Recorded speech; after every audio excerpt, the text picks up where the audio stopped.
ఆయ నమః. ఓం శ్రీ సరస్వత్యై నమః. ఓం నమో వెంకటేశాయ. పురాణాల్లో వర్ణించబడ్డ అత్యంత ప్రాచీనమైన నది సరస్వతి. 5000 సంవత్సరాలకి పూర్వం మహాధారగా ప్రవహించిన ఈ నది క్రమక్రమంగా లుప్తమై నేటికి తన ఉద్గమ స్థానమైన మానాలోనూ పరమ పవిత్రమైన తిరుమల క్షేత్రంలో పుష్కరిణి రూపంలోనూ భక్తులకు దర్శనమివ్వటం విశేషం. తిరుమలలో మనం దర్శిస్తున్న స్వామి పుష్కరిణి స్వయంగా సరస్వతీ నదే. కథలోకి ప్రవేశిస్తే ఒకానొక సమయంలో సరస్వతీదేవి పవిత్రమైన నదీ రూపం దాల్చి భువి యందు ప్రవహించసాగింది.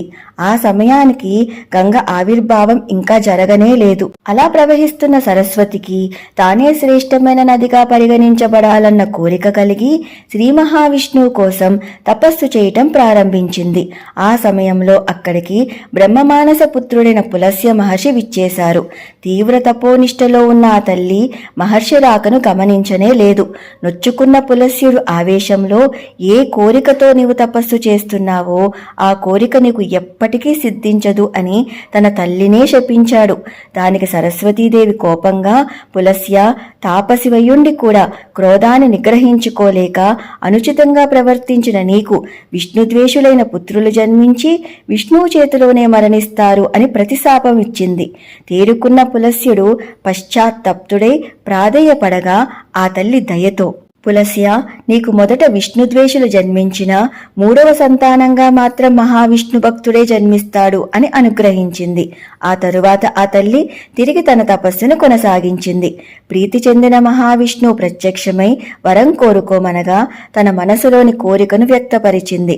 దానికి విష్ణువు, తల్లి చింతించకు, శ్రేష్టమైన నదిగా నీవు కీర్తిని పొందలేకపోయినా పరమ పవిత్రమైన శేషాచల కొండపై పుష్కరిణి రూపంలో విరాజిల్లుతూ స్నానమాత్రం చేతనే భక్తుల పాపాలను తొలగించగలిగే శ్రేష్టమైన తీర్థంగా ప్రసిద్ధి చెందుతావు.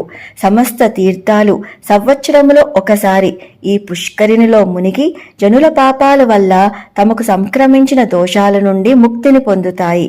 అంతేకాదు తల్లి, కలియుగంలో నేను ఈ పుష్కరిణి సమీపంలోనే వెంకటేశ్వరునిగా కొలువుతీరి కలియుగ దైవంగా భక్తులను అనుగ్రహిస్తాను అని వరాన్ని ప్రసాదించారు.